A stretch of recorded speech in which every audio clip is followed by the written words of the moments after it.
Eris Valentine, oldest of Sharper Valentine's children, and heir to the Valentine fortune, had a way of making questions seem like demands. Mr. Wilder had learned to assume that if he was hearing from Eris, it was because she had taken issue with something he had put in the paper.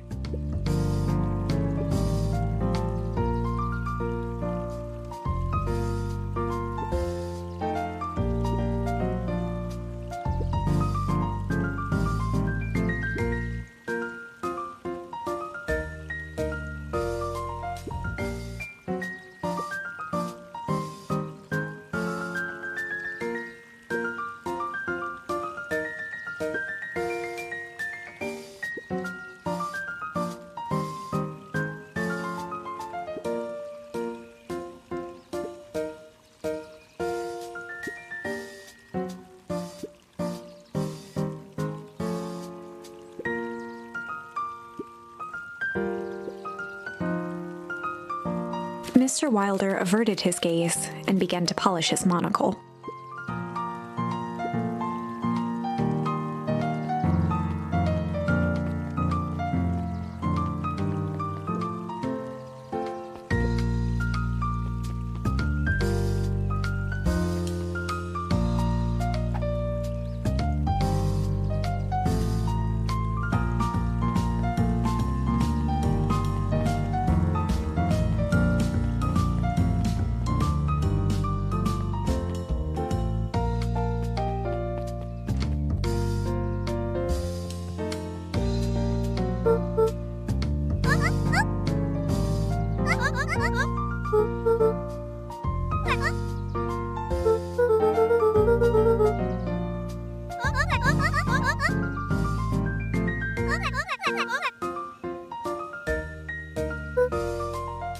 Kato motioned to the book in front of him.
Mr. Nuncreed eyed Luca for a moment, then nodded in agreement.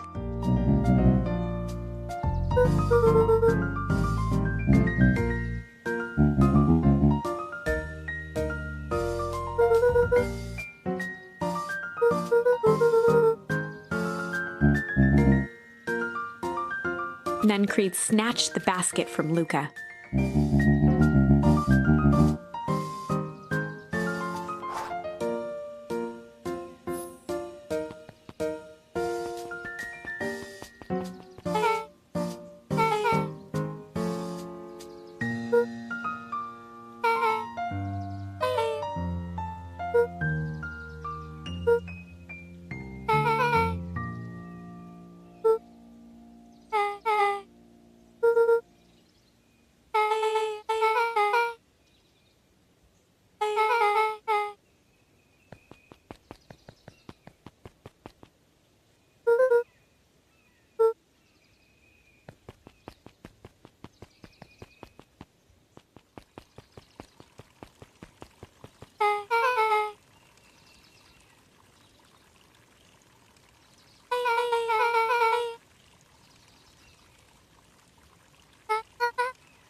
Beck locked eyes with Luca.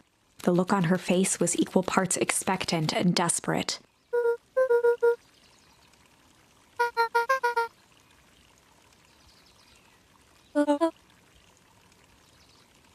Beck gave Luca a quick nudge.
Luca gently good for skimming the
Jeff dug through his pockets for a bit.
Beck took a long breath, then gave a firm nod.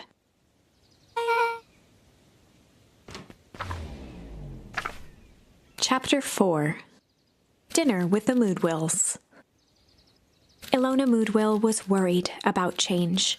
A gardener at heart, she understood the necessity of change, relied on it even. But there was a difference between the controlled world of her plants and this cluttered cottage in a strange town. Almost done. Nellie was a blur of activity, digging through boxes. Sorry, love, couldn't find the dishes. We'll have to make do with paper plates. Dinner went by without much conversation. As she watched Beck and Luca finish up their pizza, Ilona let herself relax into the chair. The things she cared about were still here. Nellie finally had the job of her dreams. Beck was beginning to take root. Ilona's task was simply to tend to them. She could do that.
Luca's eyes were fixed to his plate, pushing a chunk of pineapple around with his finger. Nellie was the one who eventually broke the silence.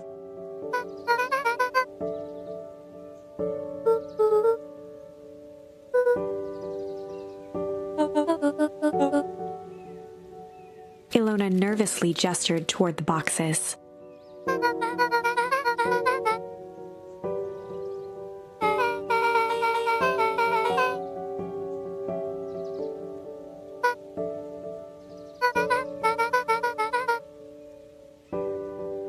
Luca wiped his face with his sleeve.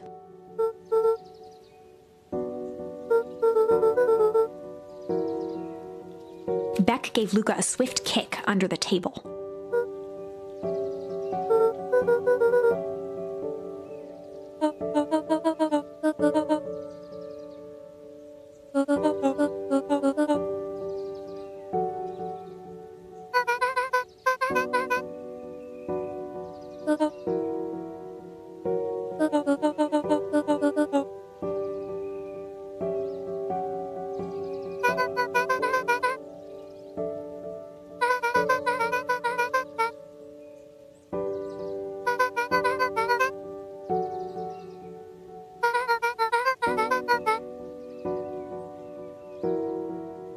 Luca glanced over to Beck. She seemed to be holding her breath.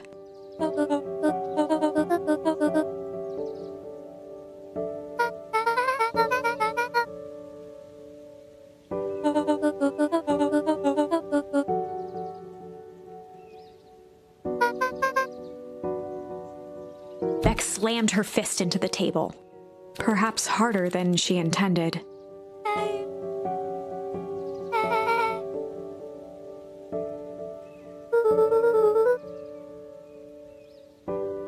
Luca glanced outside to gauge the time. The sky was darker than he expected, filled with ominous clouds.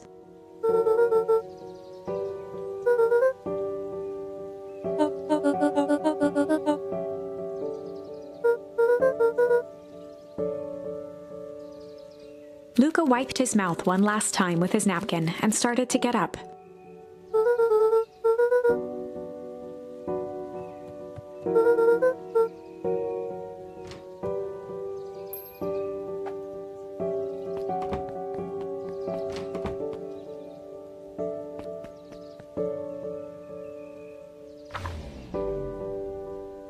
Surprised, Luca turned around. He knew Rollo could be prickly around new people.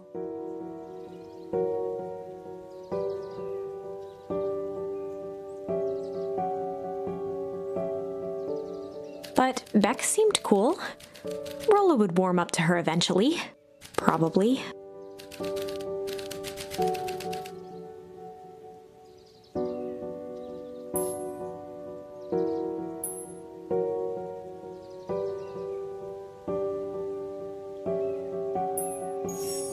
Luca began to respond, but the sky answered for him as the clouds above began to rumble with ominous thunder.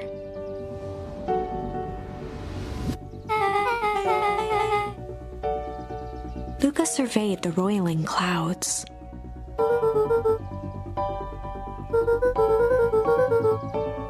At that moment, the heavens opened up, unleashing torrential rain.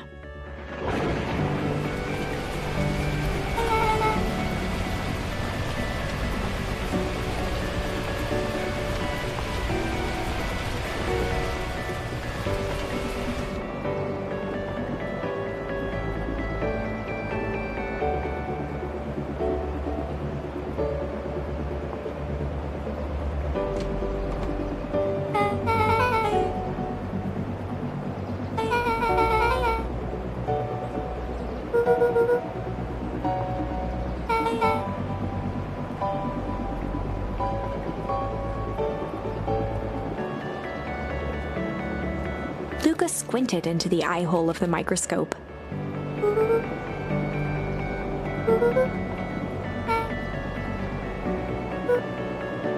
Luca adjusted the slide with his fingers to get a better look.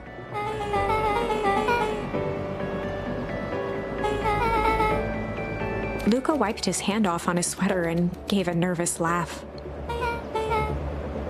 Beck looked down, timidly tapping the ladder with her feet.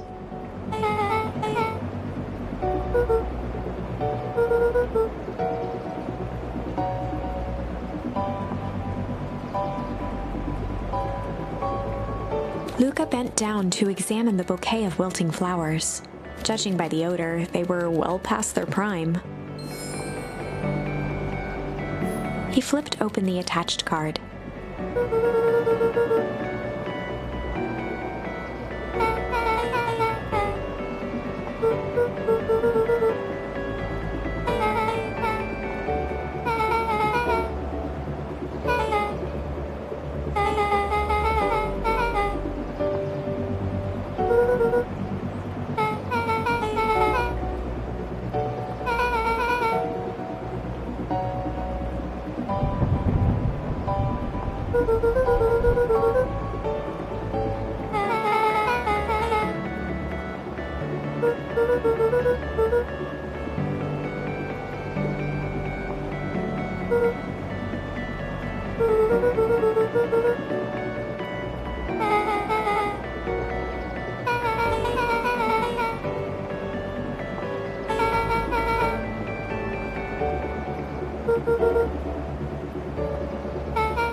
Luca flicked at one of the toggles.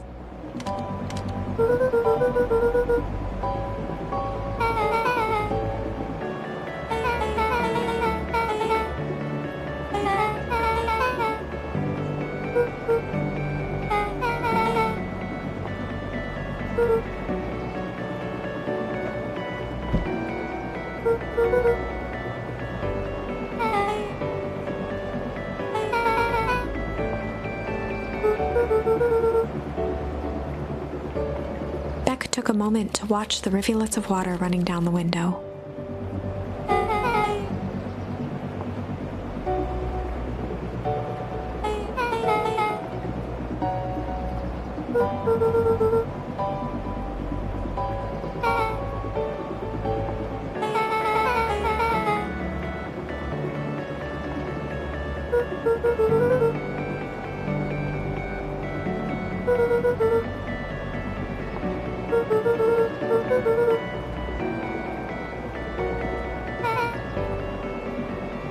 Luca took a deep breath, exhaling slowly.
Luca let out a feral scream that echoed into the night.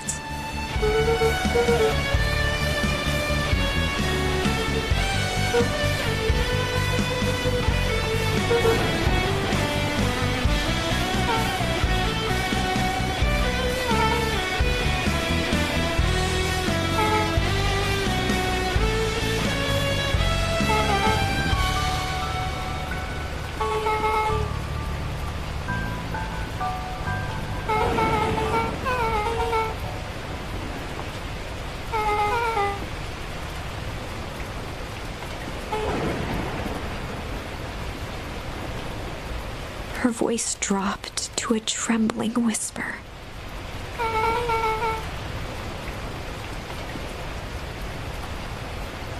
Beck brushed off her shirt and straightened up.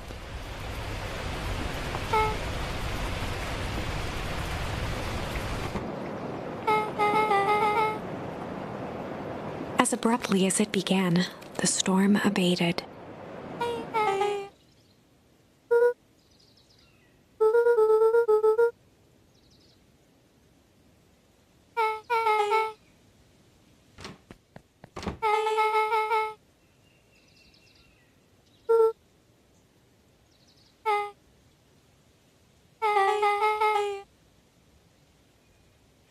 Beck gave Luca a light thump on the arm before heading in.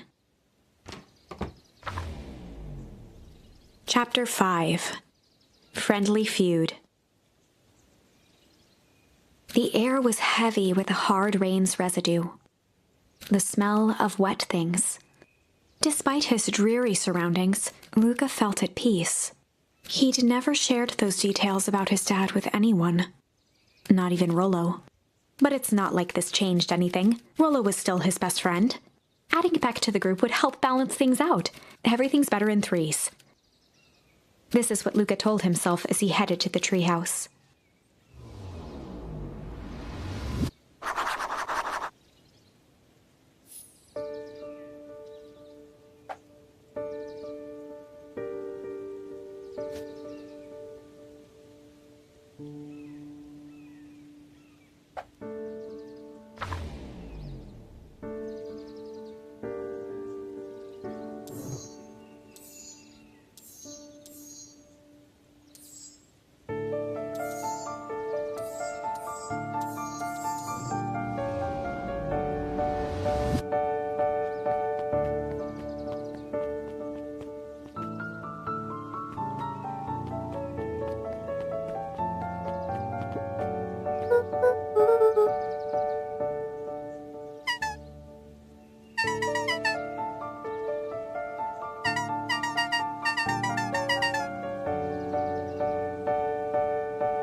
Luca wrapped a twig of thyme around the hook.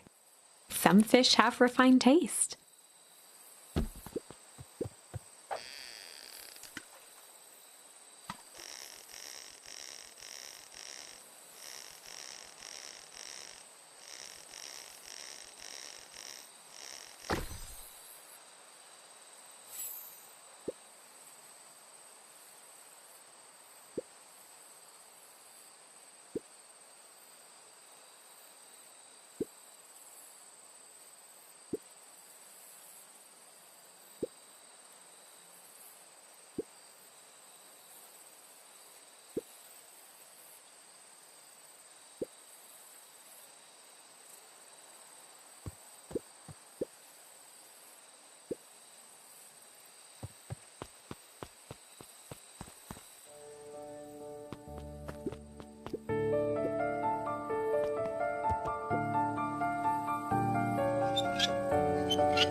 Luca had only ever heard him speak in this stiff yet gentle tone a few times, and it always meant one thing.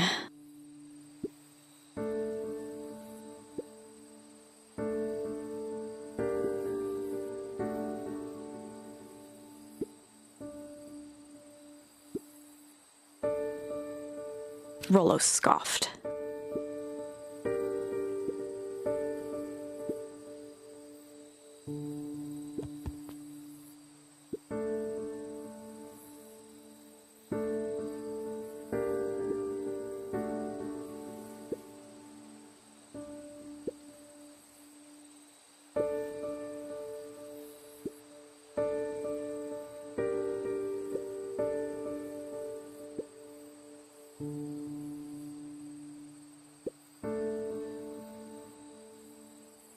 Luca stumbled on his words, knowing he'd said too much.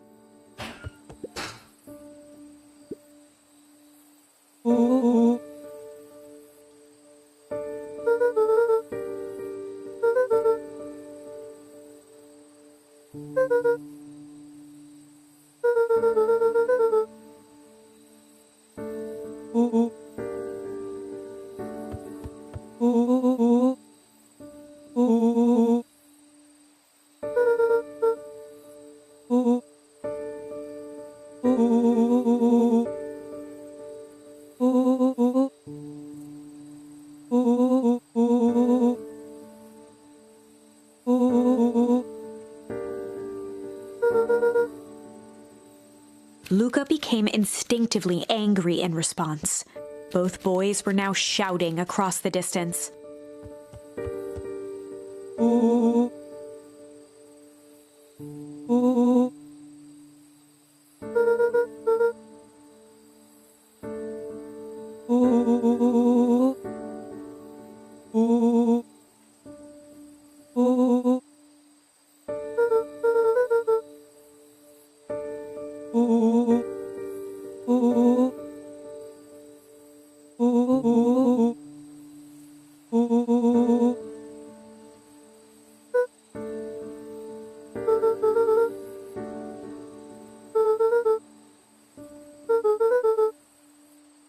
Rollo's tone changed to a calm, yet more intense anger.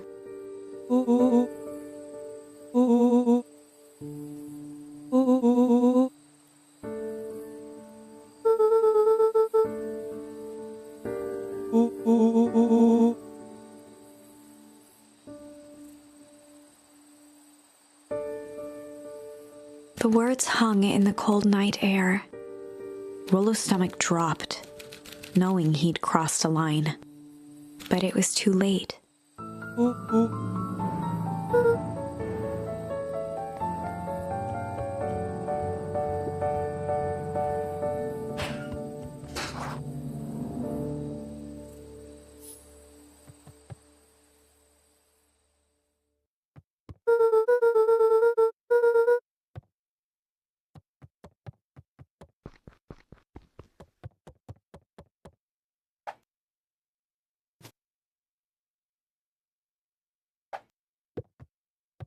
Luca dug through his old stuff, not even sure what he was looking for.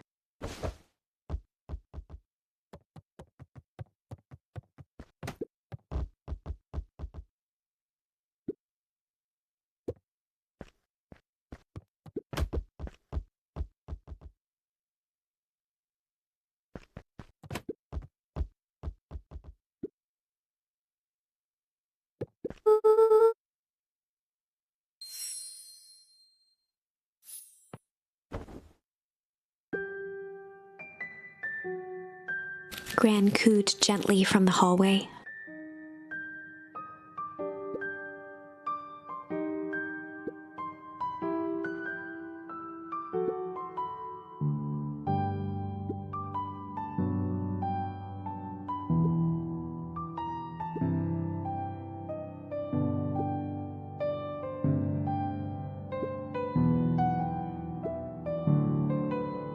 Luca just wanted to be alone. He waited to hear the sound of the front door closing.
Luca dozed off again.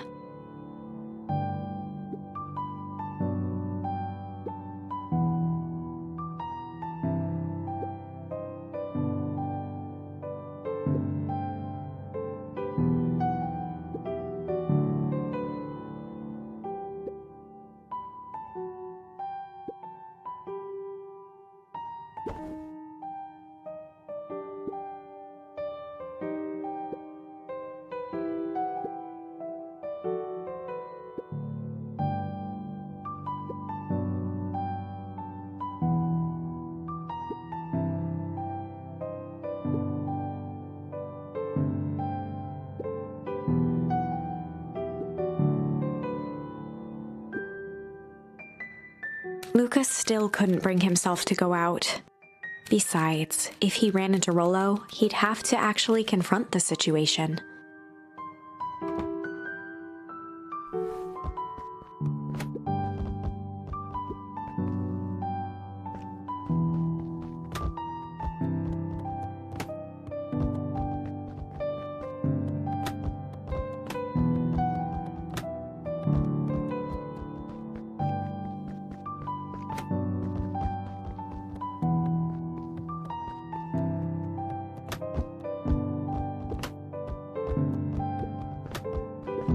The Adventures of Hank Atomic. Luca carefully opened the cover and began to read. Rollo had received it for his birthday. A special hardcover edition with behind-the-scenes commentary and bonus art. Rollo cherished it, but asked that Luca keep it at his house. Luca wasn't sure if it was because Rollo didn't trust himself with it, didn't trust his sister around it, or just wanted an excuse to come hang out at Luca's more often. Whatever the reason, Luca didn't mind. But it had stayed right there where Rollo had stashed it ever since. Now, at the foot of his bed, Luca lost himself in the pages. He'd read it all before, but at this moment, it somehow felt sentimental. He was well into issue number 5 when he heard soft footsteps from the hallway.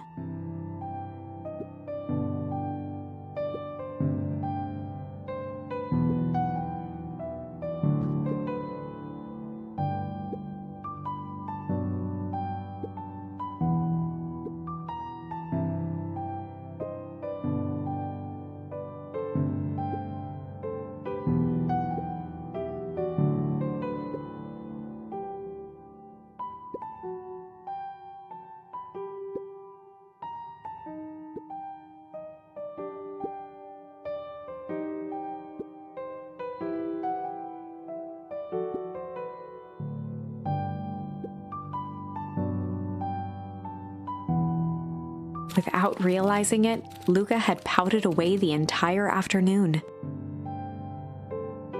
He once again felt the weight of it all and allowed his weary eyes to close. Luca stood in a vast black expanse.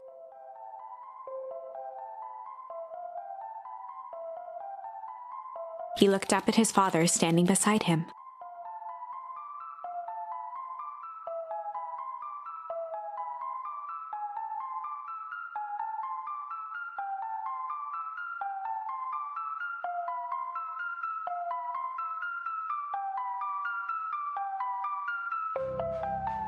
Walt was working a straw at the bottom of a fountain glass, trying to collect the last bits of milkshake.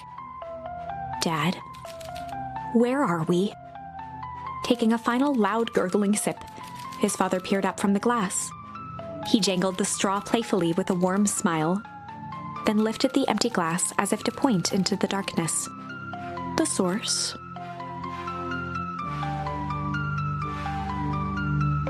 Luca's eyes followed his father's gesture. In an instant, he was sitting in front of a blazing campfire. Across from him sat a large figure in a yellow hazmat suit. The figure's voice was a scratchy echo. "Well, if it isn't the man of the hour, make yourself comfortable." Luca held his shivering hands over the flame to warm himself. "It doesn't work that way here." Their yellow-gloved hand pointed to the base of the flame. "It's a cold flame, see?" Luca peered at the base of the fire. It wasn't wood that was burning. It was Beacon Pines itself. Tiny buildings, freezing and crumbling as they were consumed by flame. Luca could see small shadows moving in the burning city. People. Luca leapt to his feet. "We've got to help them!" The figure gave a dismissive wave of their hand. "Why waste energy helping people who can't even help themselves?" The figure bent down to examine the panicked crowd as they desperately tried to stop the flames. "They only care about what's right in front of them. Not like us." Luca's voice was a trembling whisper. "Us?" The figure slowly stood up, grabbing its helmet with both hands. With a jolt and a twist, the suit emitted a gasp. A cloud of torpid mist escaped, slowly revealing the face within. Luca's own face looked back at him. Older, worn, distant. The sensation was oddly familiar, as if he'd caught his own reflection by surprise in the mirror. The doppelganger smiled. "I tried to help once." He gestured towards his face. "And all it got me was this." Luca staggered back. "You aren't me." Luca felt a hand catch his shoulder. His father was there again, beside him. "Every choice sets us on a path. This is the end of one of your paths, son." Luca watched his older self shake its head ruefully, its face twisting into a cruel grin. "Welp, Dad, if you wanted him to see this, far be it from me to disappoint." Luca watched in shock as the figure took a confident step forward and plunged into the flames. In a flash of cold light, he was gone. What does all of this mean? Luca felt a reassuring squeeze on his shoulder. Just remember, why we choose matters just as much as what we choose.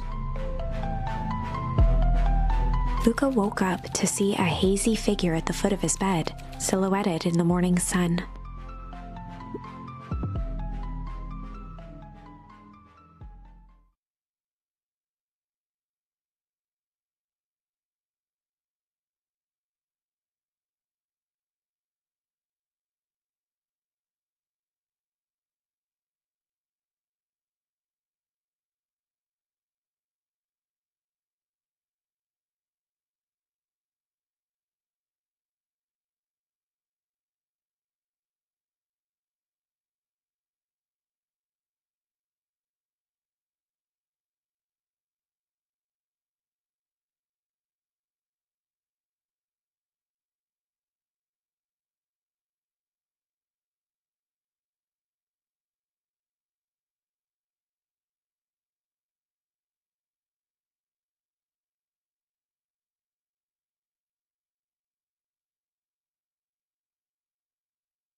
Luca rubbed his eyes.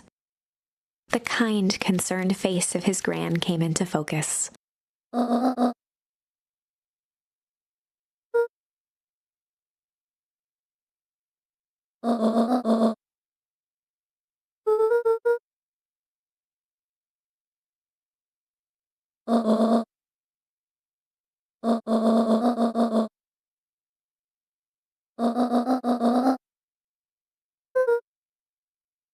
Gran silenced Luca with a gentle pat on the leg.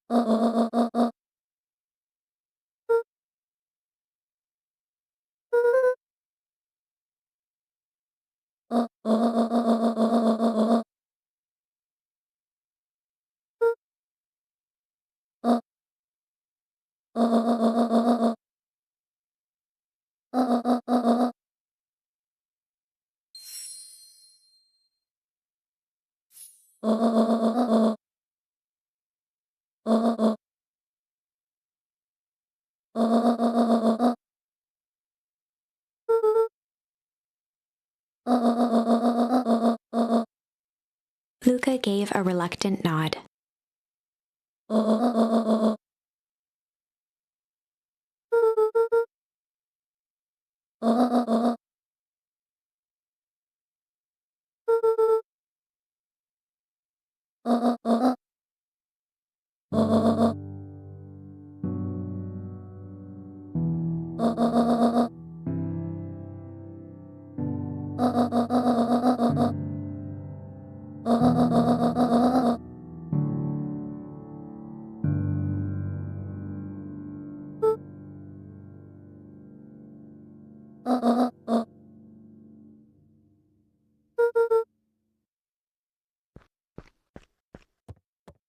Luca took a deep breath.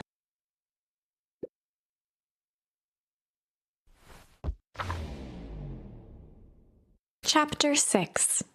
Through Thick and Thin. Despite Luca's bitterness, Gran was right. He needed to hash things out with Rollo. A big fight changes the nature of a friendship. Whether, in the end, it is for the better or for the worse, all comes down to understanding. If one is not careful, the same familiarity that builds the strongest of bonds can become the wrecking ball that shatters them. Luca emerged from seclusion, taking in the crisp festival air. But the events of the day weren't on his mind.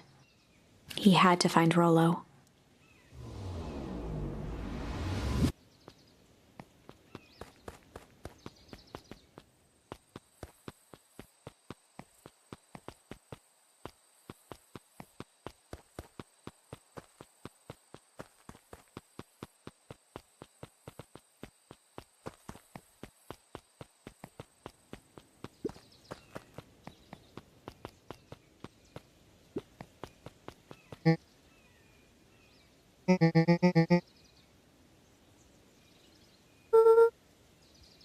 Roxy rolled her eyes, shaking her head.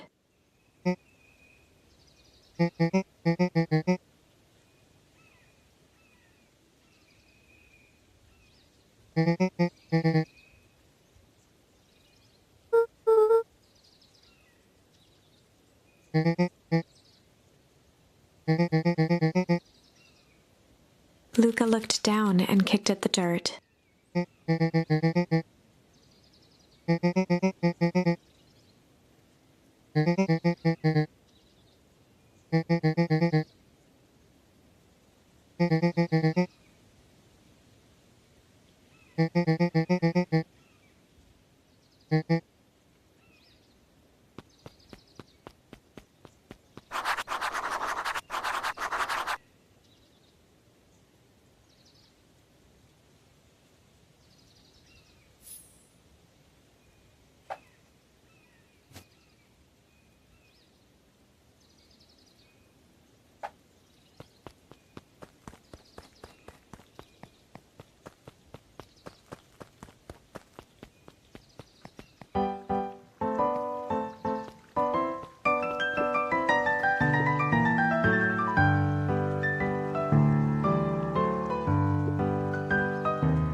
Mr. Kerr pointed to his grinning mouth.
Luca gentled first.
Jeff was staring into the distance with a wistful look.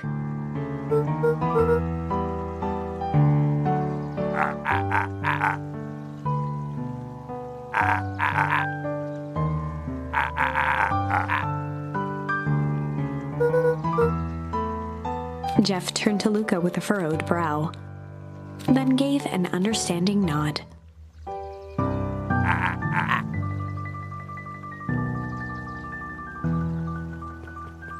For a moment, the two now shared that same wistful gaze.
Ariel became flesh.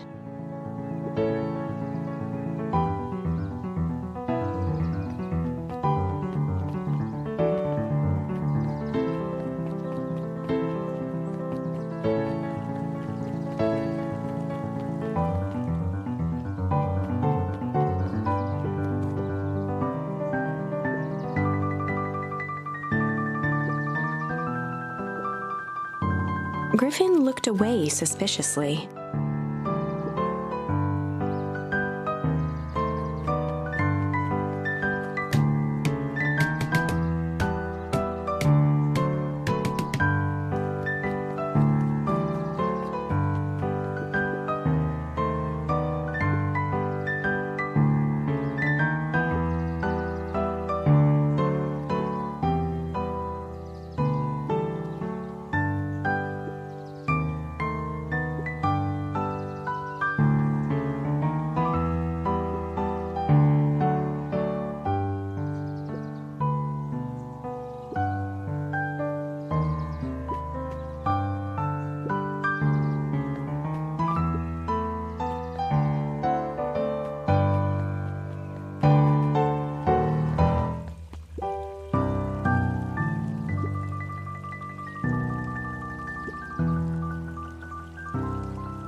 Kato's eyes lit with excitement.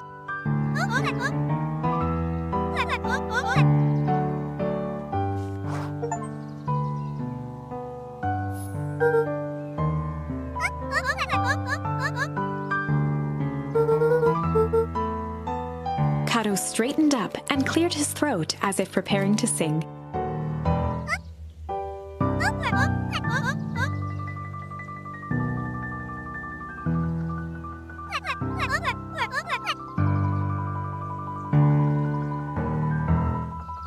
Kato stared at Luca eagerly.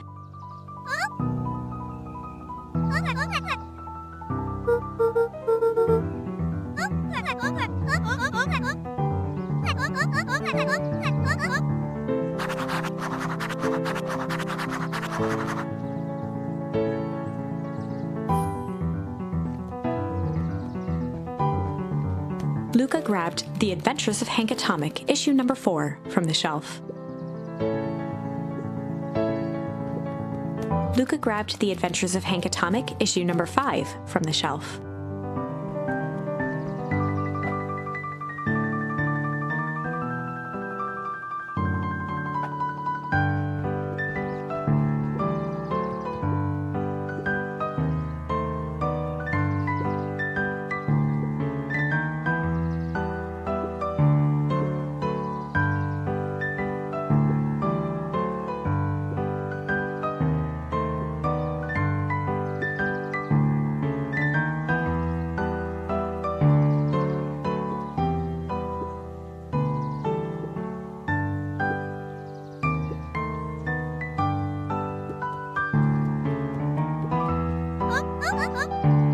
Kato removed his book from the desk and replaced it with Luca's, turning on the lamp. As he slid the book under the purple light, 2 words glowed: The Adventures of Hank Atomic, Issue 5. Luca clicked his tongue with recognition.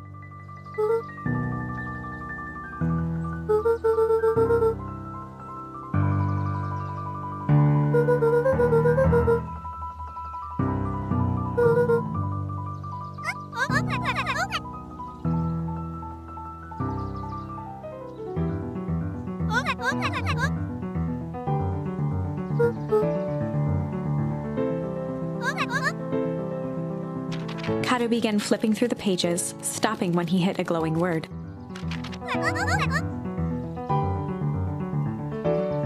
He continued flipping.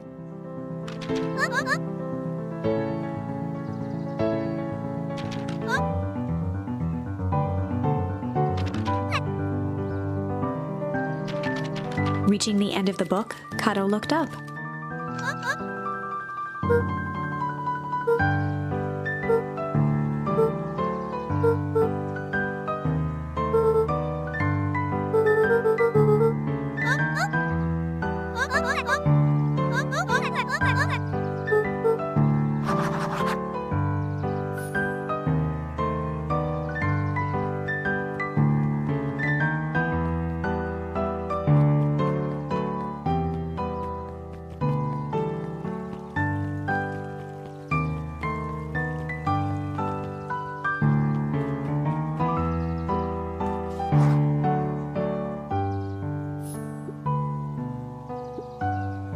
Before Luca could finish his sentence, Griffin handed him a corn dog.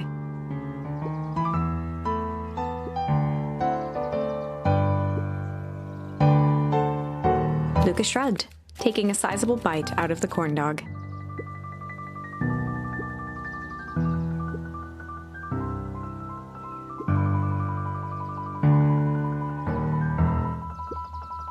Luca tongued at his cheeks, feeling something rough between his teeth.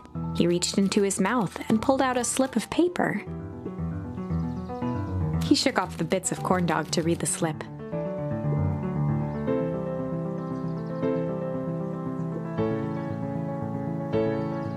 Luca finished off the remainder of the corn dog.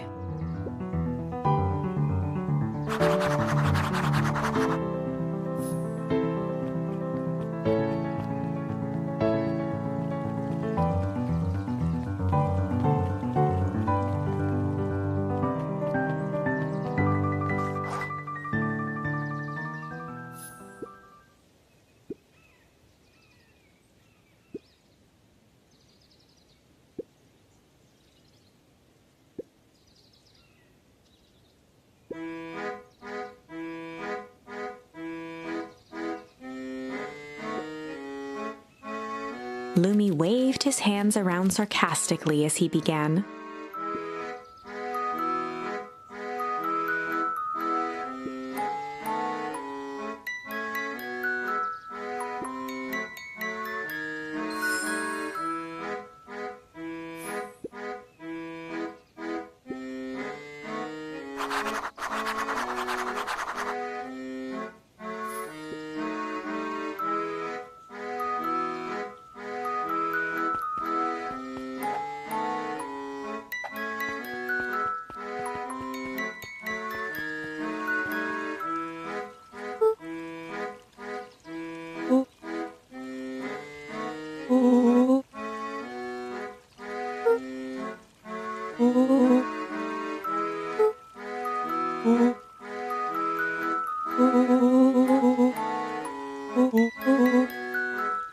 Rollo sheepishly handed Luca the balloons.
Luca threw himself at Rollo, hugging him as tightly as he could.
Luca gently at first.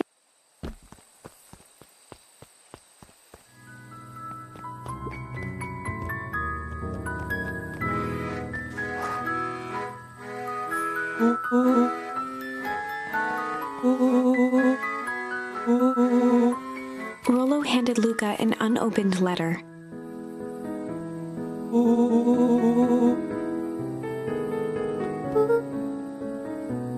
Luca, some things are going to happen that might be difficult for you to understand.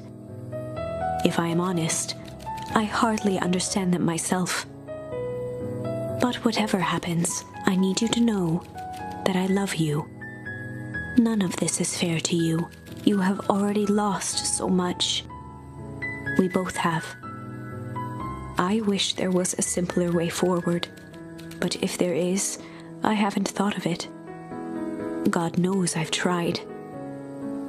Everything I've done, I did for you. I hope someday you can accept that. Love, Gran.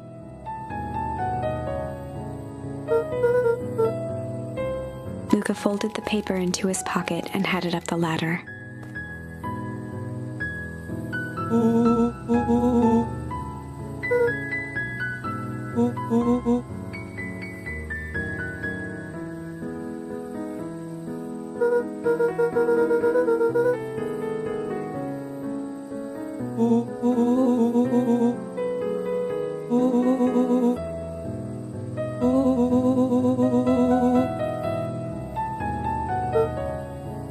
Luca was at a loss for words, but that was fine. Words aren't always necessary.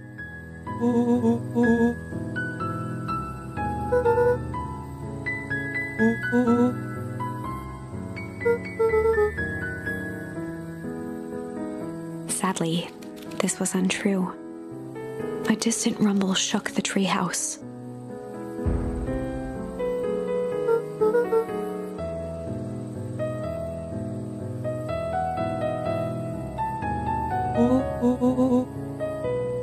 It was not fireworks. It was something the boys couldn't possibly comprehend. Something as old and cruel as time itself.